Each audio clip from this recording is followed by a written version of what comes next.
अस्सलाम वालेकुम व्यूअर्स, खुशखबरी सीरीज की नई एपिसोड में खुशामदीद। मैं हूं आपका मेज़बान अब्दुर्रहमान।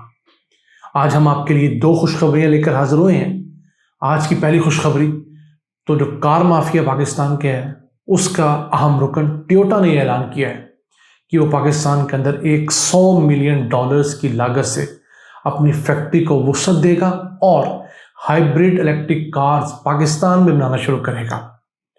कि इतना बड़ा जो इनिशिएटिव लिया गया ऐसे नहीं लिया गया, हुकूमत ने स्क्रू किया, इनको अपना अंजाम दिखता हुआ नजर आता है, इसलिए इन लोगों ने ये कदम उठाया है। उसको डिस्कस करेंगे। जबकि आज की दूसरी खुशखबरी ये है कि हुकूमत जो सरकारी खरबहा रुपए की ज़मीन फजूल पड़ी हुई थी, किसी न काम की थी, उसको एक अच्छे यूज़ में लाना शुरू हुई है। उस सिलसिले में लाहौर के अंदर वाल्टन एक पुराना एयरपोर्ट था जो कि इस्तेमाल ही नहीं होता था, और उसको जो लाहौर के गिरदुनवा के जो बड़े अमीर तरीन लोग थे वो अपनी हॉबी के लिए, जहाज़ उड़ाने के लिए इस्तेमाल किया करते थे। उस जगह को, खरबहा रुपए की जगह को अब ओपन ऑक्शन के ज़रिए बेचकर उस जगह पर सेंट्रल बिजनेस डिस्ट्रिक्ट बनाया जा रहा है। एक ऐसा इलाका जैसे अमेरिका में होता है, लंदन में होता है, ऐसे जगह जहाँ पर बिजनेस हुआ करता है। हमारे यहाँ तो शहालमी का कॉन्सेप्ट है जहाँ आप गाड़ी पर जा ही नहीं सकते, बाकी पुराने बाजार जो हैं। तो ये एक ऐसा इलाका जहाँ पर हाई राइज बिल्डिंग बनेगी, जहाँ पर नए बिजनेसेस आएंगे, 5 स्टार होटल खोलेंगे। तो उस सिलसिले में सिर्फ 5 प्लॉट्स की भी ऑक्शन हुई है और उनसे हुकूमत को 21 अरब 80 करोड़ रुपया हासिल हुआ है।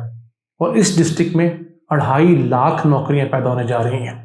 उसको प्रोग्राम के दूसरे हिस्से में डिस्कस करेंगे, लेकिन पहले चलते हैं टोयोटा, जिसने बहुत हातम ताई वाला दिल दिखाया है और प्राइम मिनिस्टर से मुलाकात करके ऐलान किया कि वो $100 मिलियन पाकिस्तान इन्वेस्ट करने जा रही है। इसके ज़रिए अपनी जो फैक्ट्री है उसको एक्सपेंड किया जाएगा।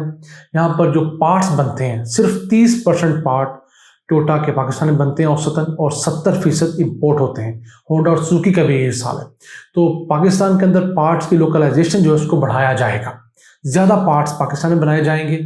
इसके साथ साथ पाकिस्तान के अंदर अब हाइब्रिड इलेक्ट्रिक कार्स टोयोटा बनाएगा। जैसे टोयोटा प्रियस है, एक्वा है, तो वो गाड़ियां पहले डायरेक्ट इंपोर्ट होती थी, पाकिस्तान में बनती नहीं थी। तो अब ये जो गाड़ियां हैं पाकिस्तान में बनना शुरू होंगी। ऑब्वियसली पहले इनकी असेंबली शुरू होगी, फिर आहिस्ता आहिस्ता इनकी मैन्युफैक्चरिंग की तरफ जाया जाएगा। इतनी बड़ी इन्वेस्टमेंट टोयोटा की जानब से जो है अब वो कंपेल करेगी कि होंडा भी अपनी इलेक्ट्रिक गाड़ियाँ, हाइब्रिड गाड़ियाँ पाकिस्तान में बनाना शुरू करे, सुजुकी इस तरफ कदम उठाए, बाकी कंपनियां भी आएँ।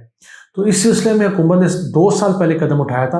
एक इलेक्ट्रिक व्हीकल पॉलिसी दी थी जिसके अंदर ट्रक्स, बसेस, रिक्शा, मोटरसाइकिल, तमाम किस्म की जितनी व्हीकल्स हैं उनकी पॉलिसी दे दी। उनको क्या मराहत मिलेंगी इलेक्ट्रिक पे शिफ्ट होने से, लेकिन जो 4 व्हीलर पैसेंजर कार्स हैं उनके लिए पॉलिसी नहीं बनी।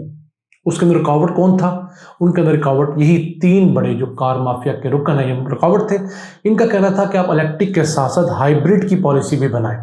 तो हुकूमत कुछ हद तक कंपेल भी हुई है, उन्होंने हाइब्रिड की पॉलिसी भी दी है। वैसे हाइब्रिड इलेक्ट्रिक जितनी बेहतर नहीं, लेकिन हमारी आम फ्यूल कार से बेहतर है, क्योंकि जैसे अब प्रियस को देखा जाए तो तकरीबन 1800 सीसी गाड़ी है टोयोटा प्रियस।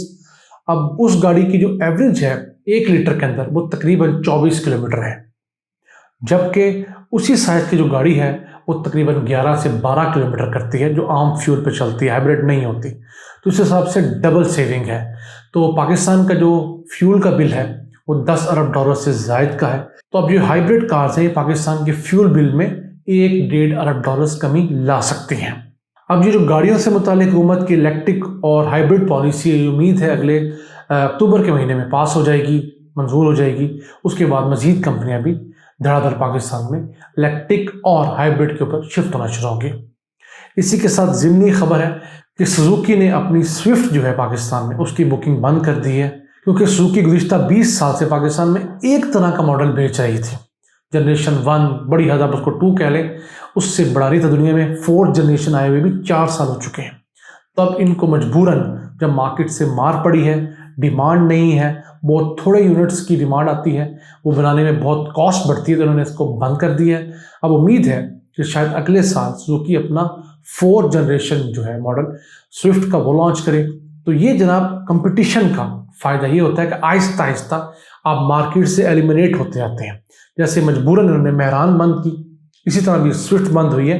तो इस तरह की जो फजूल गाड़ियाँ बिला वजह ये गुज़िश्ता 20-20 साल से 30-30 साल से एक ही मॉडल्स हम पे थोपे हुए थे, उनसे हमारी जान बिलाकर छूट रही है। इसी से चलते हैं आज की दूसरी खुशखबरी की तरफ। तो वो है कि हुकूमत पाकिस्तान के जो बड़े बड़े शहर हैं उनके अंदर जहां सरकारी ज़मीनें बहुत पड़ी हुई हैं उनको बिजनेस के अंदर इस्तेमाल में लाना चाहती है ताकि उनसे रेवेन्यू जनरेट हो। उस सिलसिले में पहला कदम उठा लिया गया है। लाहौर के अंदर हमने आपको बताया वाल्टन एयरपोर्ट बहुत एक कीमती जगह है फिरोजपुर रोड के ऊपर।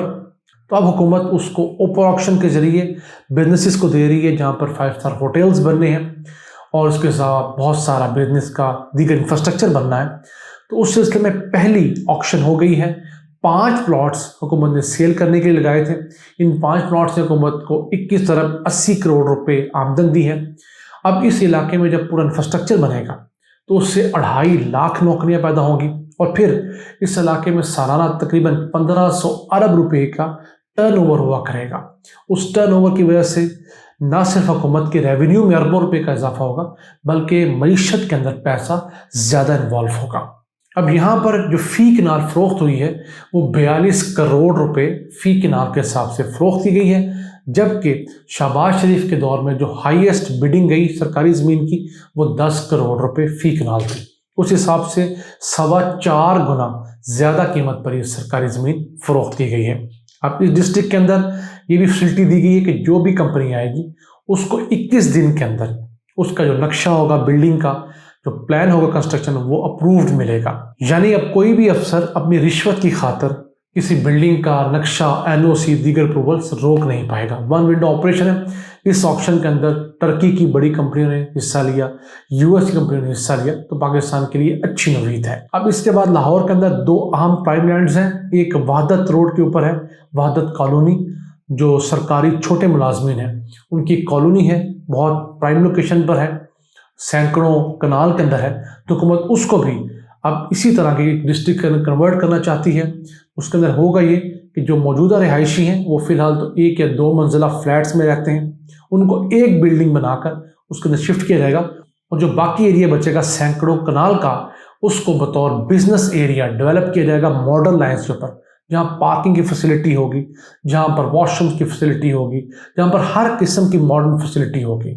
शालमी वाला हिसाब नहीं होगा, सूए बाज़ार वाला हिसाब नहीं होगा या घंटा घर वाला हिसाब नहीं होगा फैसलाबाद वाला।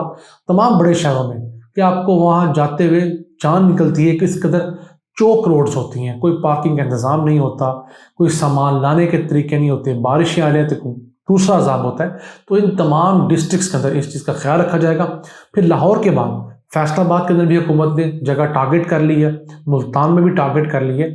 तो ये सेकंड फेज़ के अंदर फैसलाबाद मुल्तान आएंगे, फिर रावलपिंडी और दीगर निस्बतन छोटे शहर आएंगे। तो इन बिजनेस डिस्ट्रिक्ट का फ़ायदा ये होगा कि हमारी जो ताजर बरादरी ऐसे इलाकों में कारोबार कर रही है जहाँ पर आप कारोबार करने के काबिल नहीं हैं, बहुत कंजेशन हो गई है, उनको अच्छे स्पॉट्स मिलेंगे। हम यहाँ से फॉरेन बायर्स को बुला सकेंगे। अब हुकूमत का क्लेम ये है कि लाहौर का जो बिजनेस डिस्ट्रिक्ट है इसके अंदर 2.5 लाख नौकरियाँ पैदा होंगी, डायरेक्ट भी और इनडायरेक्ट भी बिजनेसेस जन्म लेंगे, लोग अपना कारोबार भी करेंगे और लोगों को मुलाजमत भी रखेंगे। इसी तरह जो फैसलाबाद और मुल्तान के बिजनेस डिस्ट्रिक्ट्स होंगे वहाँ भी 1-1, 1.5 लाख अफराद के लिए कारोबार की रोज़गार की अपॉर्चुनिटीज़ पैदा होंगी। तो नाज़रीन ये अच्छे इक़दाम हैं हुकूमत के, इस तरह सरकारी ज़मीनों को फजूल कामों से उठाकर एक प्रॉफिटेबल बिजनेस में कन्वर्ट किया जाए। हम दुआ गो हैं कि वाकई इनको जिन मकासद के लिए दिया गया है उसी तरह इस्तेमाल किया जाएगा ताकि पाकिस्तान के अंदर अगले 5-7 साल के दौरान जो है वो वेल्थ क्रिएशन हो, लोगों के पास पैसा आए, जो अब गरीब हैं वो बेहतर हो जाएं, जो अब बेहतर हैं वो उससे ज़्यादा बेहतरीन हो जाएं, वो ज़्यादा टैक्सेस हुकूमत के खाते में जमा करवाएं, हम अपने कर्जे ज़्यादा उतारें और हमारा मुल्क ज़्यादा खुशहाल हो। इन अल्फाज के साथ अपने मेज़बान अब्दुर्रहमान को इजाज़त दीजिए। अल्लाह निगहबान।